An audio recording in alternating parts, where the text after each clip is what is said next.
मनुष्य रूपे न मृगाश्चरन्ति येषां न विद्या न तपो न दानं ज्ञानं न शीलं न गुणो न धर्मा ते मृत्युलोके भुविवार भूता मनुष्य रूपेण मृगाश्चरन्ति।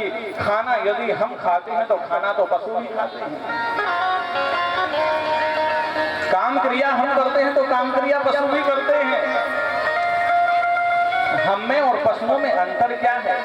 बोले येषां न विद्या न तपो न दानम, जिसके पास विद्या नहीं है, जिसके पास में शील स्वभाव नहीं है, जिसके अंदर विवेक नहीं है, जो दान नहीं करता है। येषां न विद्या न तपो न दानम ज्ञानम न शीलम, न जिसके पास ज्ञान है न विवेक है न गुणो न धर्म, जिसके पास ना गुण है ना धर्म है, तो समझ लेना वो व्यक्ति मनुष्य रूपेण मृगाश्चरन्ति, इस मृत्यु लोक में एक मृग के समान पशुओं के समान केवल विचरण कर रहा है और कुछ नहीं। गुणवान किसको समझे कि ये गुणवान है, और मूर्ख किसको समझे कि ये मूर्ख है। कि नमन्ते फलिनो वृक्षा नमन्ते गुणिनो जना। जिस प्रकार आप लोगों ने देखा होगा, जब आम के वृक्ष में आम लग जाते हैं तब वो वृक्ष झुक जाता है। फलदार वृक्षों में जब फल लग जाते हैं तो वो फलदार वृक्ष झुक जाता है नीचे की ओर। तो नमन्ते फलिनो वृक्षा नमन्ते गुणिनो जनाः, जिस प्रकार एक फलदार वृक्ष झुक जाता है उसी प्रकार गुणवान व्यक्ति सबके सामने झुक जाता है। और शुष्क वृक्षाश्च मूर्खाश्च, जिस प्रकार एक सूखा वृक्ष अपनी अकड़ में सबके सामने खड़ा रहता है, झुकता नहीं है, उसी प्रकार मूर्ख व्यक्ति कभी किसी के सामने झुकना नहीं जानता। शुष्क वृक्षाश्च मूर्खाश्च नानमन्ते कदाचन, और यदि आप जबरदस्ती झुकाने का प्रयास करोगे तो बीच में से टूट जाएगा। पिताजी, बाबा आप आज भारी बड़े ज्ञान का उपदेश कर रहे हो कि आंखों के सामने पाप होते हुए नहीं देखना चाहिए, तो ये महापाप आपने क्यों किया? पितामह कहते हैं बेटी, मैंने उस समय दुष्ट दुर्योधन का दूषित अन्न खाया था, इसलिए मेरा मन भी दूषित हो गया था। क्योंकि जैसा खाओगे अन्न वैसा होगा मन, और जैसा पियोगे पानी और वैसी बोलोगे पानी, इसलिए अन्न शुद्ध होना चाहिए। और जब हम भोजन बनाते हैं तो भोजन बनाते समय मुख पर कपड़े बांध करके रखना चाहिए, ताकि हमारे मुख से थूक ना निकल करके और भोजन में गिरे। इसलिए जब भी भोजन बनाओ अपने मुख पर कपड़ा बांधो, फिर उसके बाद भोजन बनाओ। क्योंकि मुख से बात करते समय थूक निकलता है ना, तो वो भोजन में गिरता है और भोजन दूषित हो जाता है, और उसी का हम ठाकुर जी को भोग लगाते हैं, तो ये अपराध बन जाता है। छोटी छोटी गलतियां बड़ा पाप का कारण बनती हैं, इसलिए छोटी छोटी बातों का ध्यान रखना चाहिए। भोजन इस भाव से बनाओ कि हम ठाकुर जी को भोग लगाने के लिए बना रहे हैं, और ठाकुर जी को इस भाव से बुलाओ। अभी तो गांव में बहुत मान मर्यादा है भैया। हमारी गांव की माताएं तो जब झाड़ू लगाते हैं, झाड़ू लगाते लगाते हो जाती हैं, अरे सबरी कर रही रसता साफ, राम मेरे कब घर आवेंगे, सबरी कर रही रसता साफ, राम मेरे कब घर आवेंगे, कब घर आवेंगे,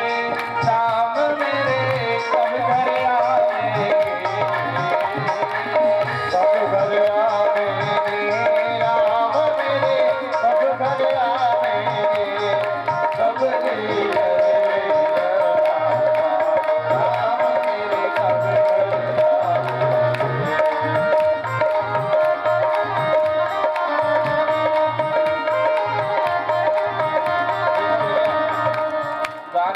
बता रहा हूँ कि यहाँ से भजन गाती हैं हमारी माताएं, झाड़ू लगाती जाएंगे, झाड़ू लगाते लगाते गाएंगे, कभी राम बन के कभी श्याम बन के चले आना, प्रभु जी चले आना। तो झाड़ू भी इस भाव से लगाओ कि ना जाने कब ठाकुर जी हमारे यहाँ आ जाए और उनके पैर में कंकड़ ना लग जाए। भोजन बनाओ तो इस भाव से बनाओ, ना जाने किस भेष में नारायण मिल जाए। हो सकता है कोई भेष बनाकर नारायण आ गए हों और वो भोजन मांग रहे हों।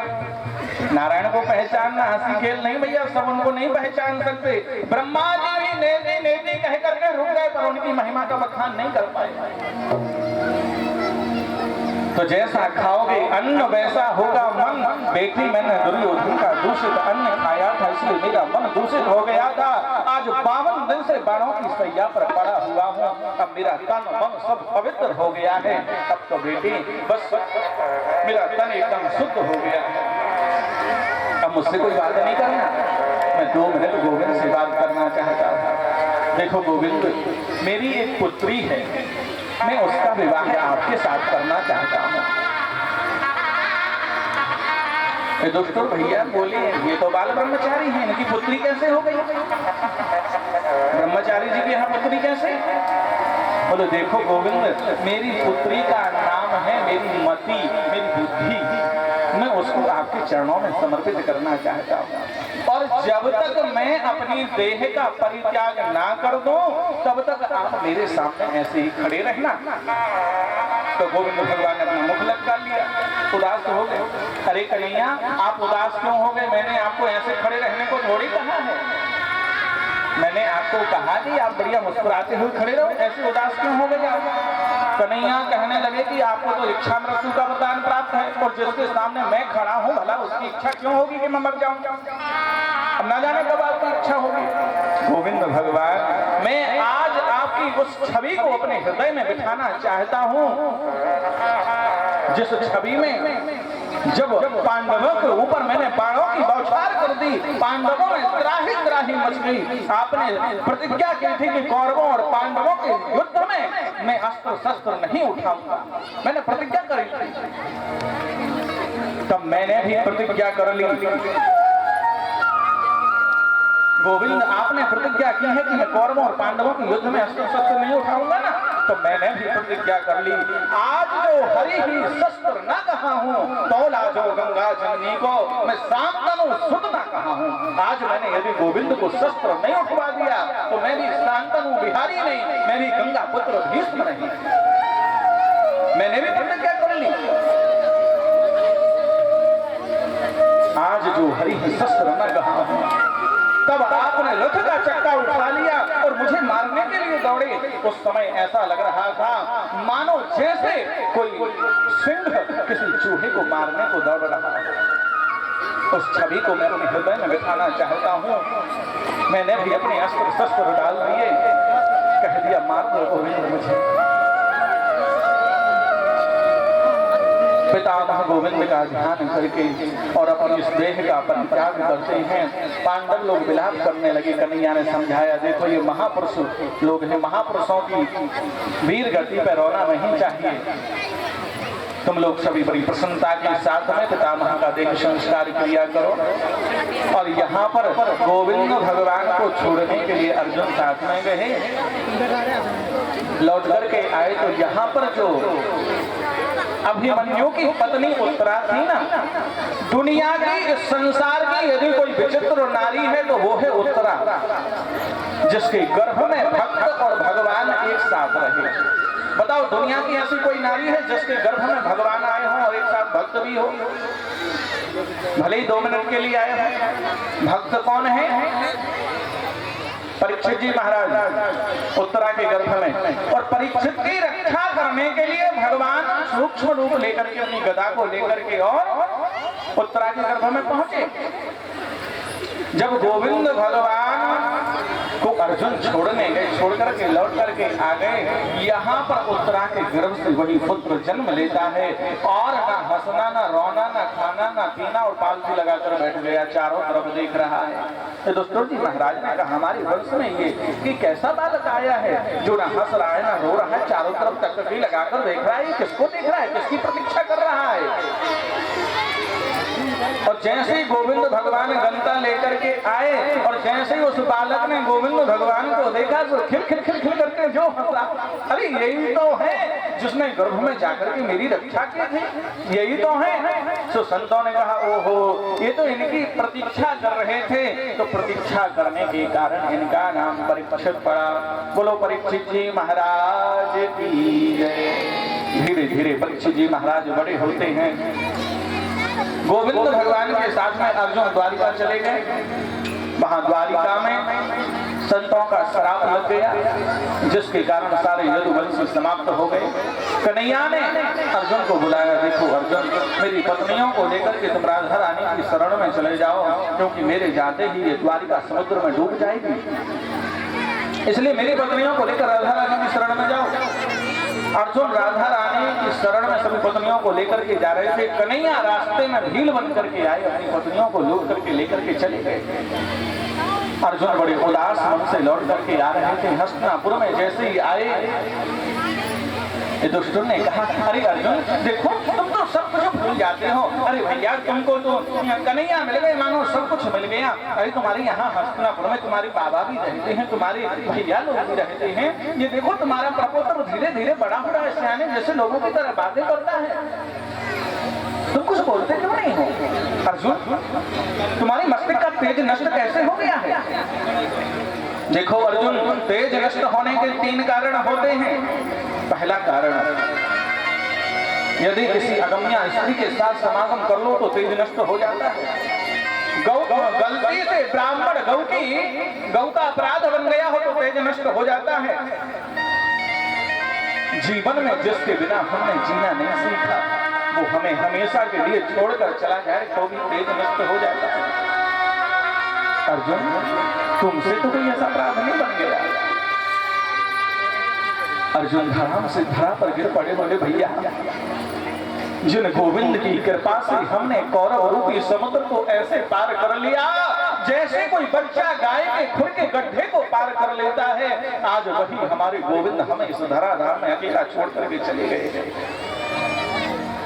कुंती बुआ पीछे खड़ी थी। जिस प्रकार दशरथ जी को पता चला कि राम अब लौट करके नहीं आएंगे तो 6 बार राम राम कहा कि राम राम कही, राम कही, और राम राम कही, राम तनु पर हरि रघुवीर विरह राव गयो सुरधाम। 6 बार राम राम कहा और अपने प्राणों को त्याग दिया। उसी प्रकार कुंती बुआ को पता चला कि वो कन्हैया नहीं रहे तो 6 बार कृष्ण कृष्ण कृष्ण कृष्ण कहा और अपने इस देह का परित्याग कर दिया।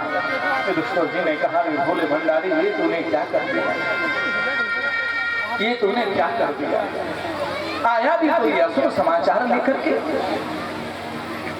ये तूने क्या कर दिया? हमारी माँ भी हमें छोड़कर के चली गई, हमारे प्रभु भी हमें छोड़कर चले गए, अब हम यहाँ पर रहकर क्या करेंगे? तो अपने पुत्र परीक्षित का तुरंत राज्य तलक कर दिया। और जब राज्य तलक कर रहे थे, परीक्षित जी ने कहा, बाबा आप इतनी छोटी सी उम्र में मेरा राज्य तलक कर रहे हो, आप लोग कहाँ जा रहे हो? पांडव लोगों ने कहा, बेटा अब हमारा जाने का समय आ गया है। अब देखो गुरुजी हैं, गुरुजी तुम्हें समझाएंगे राज्य कैसे चलाना है, उनकी आज्ञा के अनुसार चलना तुम्हारा कल्याण होगा। और 5 पांडव द्रौपदी जी और एक कुत्ता के साथ में स्वर्गारोहण होते हैं। यहाँ परीक्षित जी महाराज धीरे धीरे बड़े हुए, इनका विवाह हुआ। विवाह होने के बाद में एक पुत्र हुआ जिसका नाम था जन्मेजय। परीक्षित जी महाराज अब शिकार खेलने के लिए वन में जाने लगे। एक दिन की बात थी, शिकार खेलने वन में गए,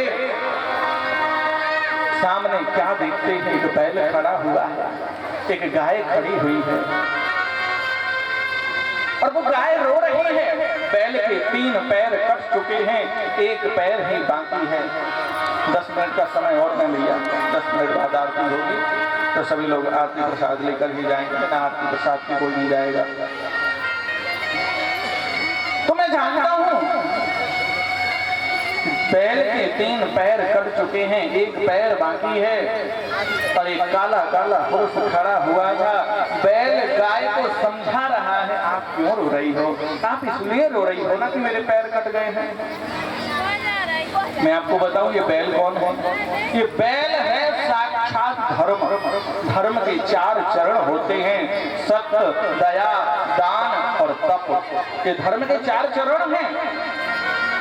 धर्म के 3 चरण, ये जो काला काला पुरुष है ना, इसका नाम है कलयुग। इस कलयुग में धर्म के 3 चरण काट दिए हैं, केवल एक ही चरण बाकी रह गया है, वो है दान। और जब उस एक पैर को भी काटने के लिए कलयुग ने जैसे अपनी तलवार निकाली, उसके पैर को काटने के लिए भी तैयार हुआ, उसी समय परीक्षित जी ने रोक दिया। ये जो गाय रो रही थी, ये गाय कौन है आपको पता है? ये गाय है पृथ्वी। ये पृथ्वी गाय का रूप धारण करके आई। इस पृथ्वी पर हम कितना अत्याचार करते हैं। ये जो गाय होती है ना भैया, जीवन भर हमें और हमारे बच्चों को दूध पिलाती है, और जब वह दूध देना बंद कर देती है तब उसकी क्या दुर्दशा होती है। ना उसको ठीक समय पर पानी मिलेगा, ना चारा मिलेगा, और जब वह बूढ़ी हो जाएगी तो मालिक करता क्या है, कसाई को बुला लेगा, चौराहे पर ले जाकर खड़ी कर देगा। गाय की आंखों से झरझर करके आंसू टपकते रहते हैं। वो गाय अपने मालिक से कहती है, मालिक मैंने अपने बच्चे को दूध नहीं पिलाया, तुम्हारे परिवार को दूध पिलाया, और आज से मैंने दूध देना बंद कर दिया है, तो मुझे ऐसे बीच चौराहे पर खड़ा करके बेच रहे हो। मालिक मुझे इस कसाई के हाथों मत बेचो, ये मुझे मार देगा। आप मुझे बस एक वक्त का भोजन देते रहना, मैं आपके किसी कोने में पड़ी रहूं। एक बात बताओ मालिक, मैंने सारा जीवन अपना दूध आपके परिवार को पिलाया, और आज जब मैंने दूध देना बंद कर दिया तुम मुझे बेच रहे हो। वो तुम्हारी जन्म देने वाली माँ, जिसने केवल तुम्हें 6 महीने अपना दूध पिलाया, क्या उसने तुम्हें भोजन देना बंद कर दिया था? तो क्या उस माँ को भी ऐसे चौराहे पर बीच में खड़ा करके क्या उसको भी बेच पाओगे? आज मैं गाय हूं तो मुझे खड़ा करके बेच रहे। यदि हमारे भारतवर्ष के एक एक व्यक्ति यदि एक एक गाय को पालने का संकल्प ले लेना, तो कभी गायें कसाईयों के घर में काटी नहीं जाएंगी।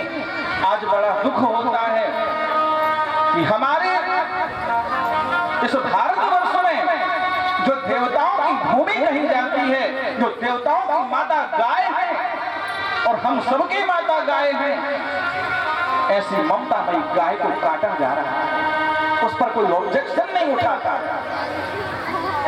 हमारे भारतवर्ष में हम नई नई साधन आ गए हैं, तो गायों की क्या जरूरत? घर में टाइल्स लग गए तो लिपना बंद हो गया, और घर में जब लिपना बंद हो गया तो गोबर समाप्त, गोबर की जरूरत ही नहीं है।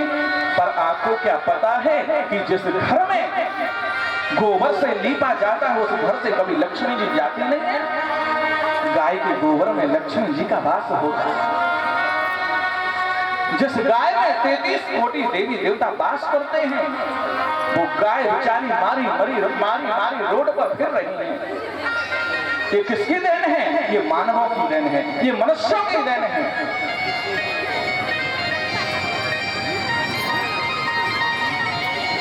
हमें इंसान क्यों कहा जाता है? क्योंकि हमारे अंदर इंसानियत है, इसलिए हमें इंसान कहा जाता है। लेकिन अब तो हमारी वो इंसानियत ही समाप्त हो गई। देखो भैया, मौसम बदल रहा है, तो मौसम को देखते हुए थोड़ी कथा जल्दी करने का प्रयास करते हैं, सूक्ष्म रूप से चलते हैं, क्योंकि यदि बारिश आ गई तो फिर सब माहौल बिगड़ जाएगा। तो यहाँ पर जो काला काला पुरुष है वो उस बैल के उस पैर को भी काटने के लिए जब तैयार हुआ, तो महाराज परीक्षण में रोक दिया, कौन हो तुम जो मेरे राज्य में ऐसा दुष्कर्म कर रहे हो? उसने कहा, महाराज मेरा नाम कलयुग है और अब मेरा समय आ गया है। कलयुग, निकल जाओ मेरे राज्य से बाहर। महाराज कहाँ जाऊं? जहाँ देखो वहाँ आपका राज है, कुछ स्थान दे दो तो मैं वहां पर रहूं। तो महाराज परीक्षित ने कलयुग को 4 स्थान दिए। द्यूतम पान स्त्रियः सोना, द्यूतम जहाँ जुआ खेलता है वहां कलयुग का वास होगा। कोई ईमानदारी के साथ यदि जुआ खेलना चाहे तो उसमें जीत नहीं सकता, क्योंकि पांडव लोग एकदम ईमानदारी के साथ जुआ खेल रहे थे और वहां पर शकुनी मामा के पासों ने कपट किया। तो जुआ में कपट के रूप में कलयुग का वास होता है।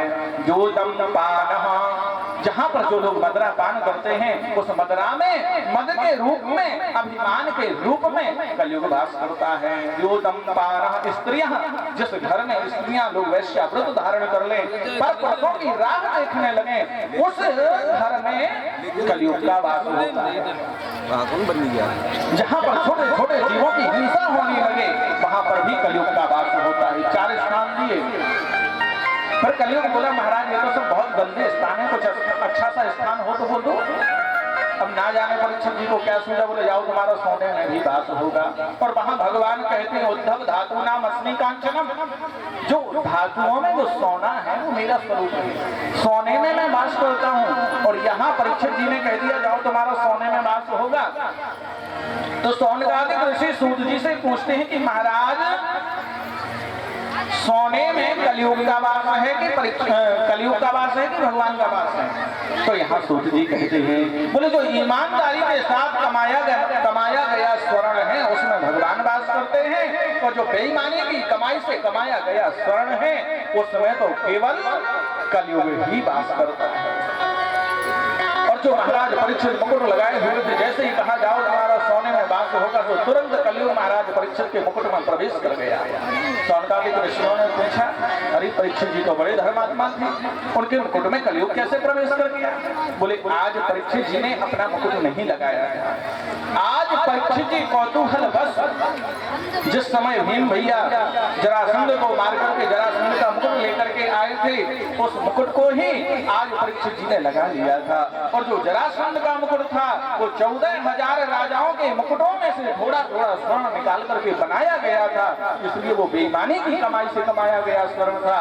इसलिए कलयुग महाराज परीक्षित के मुकुट में प्रवेश कर गया। महाराज परीक्षित की मति भ्रष्ट हो गई, समीक ऋषि का अपमान कर दिया, उनके गले में मरा हुआ सर्प डाल दिया।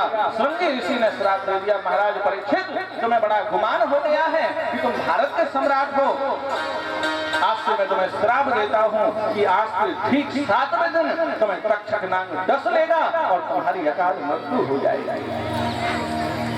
महाराज परीक्षित को जब पता चला तो अपने पुत्र जन्मे जय राज्य तिलक करके वन में आ गए। यहाँ संत महात्माओं को पता चला, धीरे धीरे सभी संत महात्मा आ गए। सभी लोगों से परीक्षित जी ने केवल एक ही प्रश्न किया, 7 दिन में मरने वाले व्यक्ति की मुक्ति का उपाय क्या है? तो महाराज परीक्षित को मुक्ति दिलाने के लिए जो सुखदेव जी हैं उनके मन में विचार आए, मन करता है चलो परीक्षित के पास, मन करता है चलो परीक्षित के पास। तो गाते हुए और सुखदेव जी चले आ रहे हैं, श्री कृष्णम शरणम मम। सभी लोग गुनगुनाएंगे ताली बजाते हुए, श्री कृष्णम शरणम मम, श्री कृष्णम शरणम मम, श्री कृष्णम शरणम मम, श्री कृष्णम शरणम।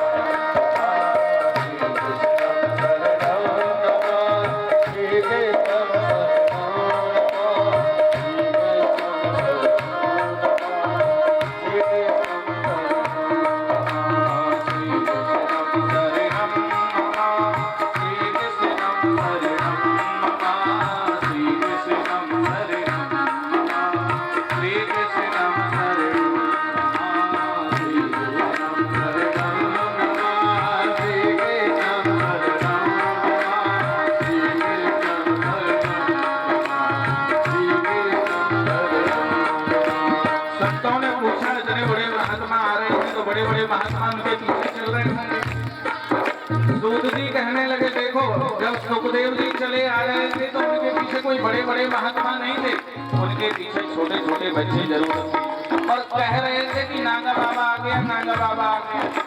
और चले आ रहे थे। सुखदेव जी सीधे आकर के व्यास मंच पर बैठ गए।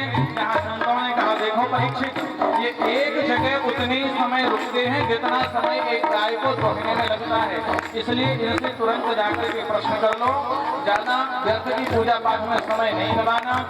हमारे जो मुख्य यजमान हैं सभी लोग एक एक करके आएंगे और सुखदेव जी आपके सामने विराजमान हैं, सभी लोग आकर के सुखदेव जी का पूजन करेंगे। उसके बाद में आरती होगी, जब तक भजन का आनंद लेते रहेंगे।